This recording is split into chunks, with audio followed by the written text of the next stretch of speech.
My name is Jonathan Cohen. I'm a partner at NextLaw Professional Corporation. I'm here again with Dan Joffe, who's a senior lawyer at NextLaw. We're often told there's a lot of info online about the legal process that I'm going through with the driving while under suspension charge, and it's very confusing. Dan, can you shed some light on what's going to happen here? Hi, John. As you're aware, when you're charged with driving while under suspension, you get a summons that legally compels you to attend court on a specific date and a specific time. And that court date is called the first appearance because it's the first time you're appearing before the court for your charge.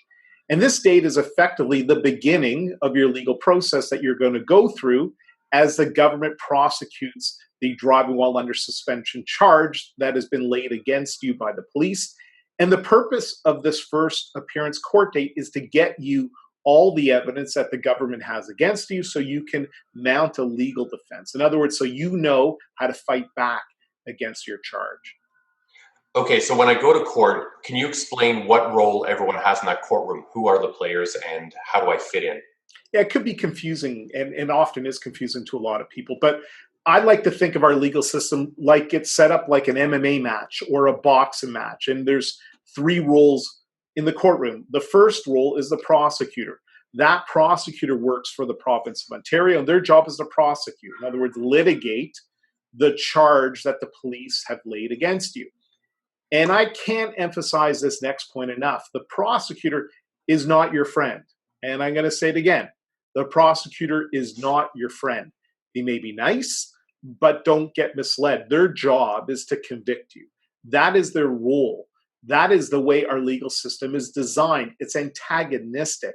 They're fighting you, and you should never forget that because the prosecutor has a lot of power. And it's because the lawmakers have given the prosecutor this toolbox of penalties to deal with your driving while under suspension charge. These penalties include a mandatory 6-month driving suspension and jail time that can last up to 6 months. The second key role in the courtroom is you. You're on the other side of the ring from the prosecutor. You're the defendant. You've been charged by the government of Ontario with violating a serious charge under the Highway Traffic Act.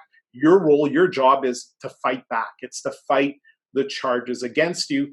And finally, there is a third role in the court that you need to be aware about, and that is the justice of the peace. And the justice of the peace is like a referee in a boxing match or MMA fight.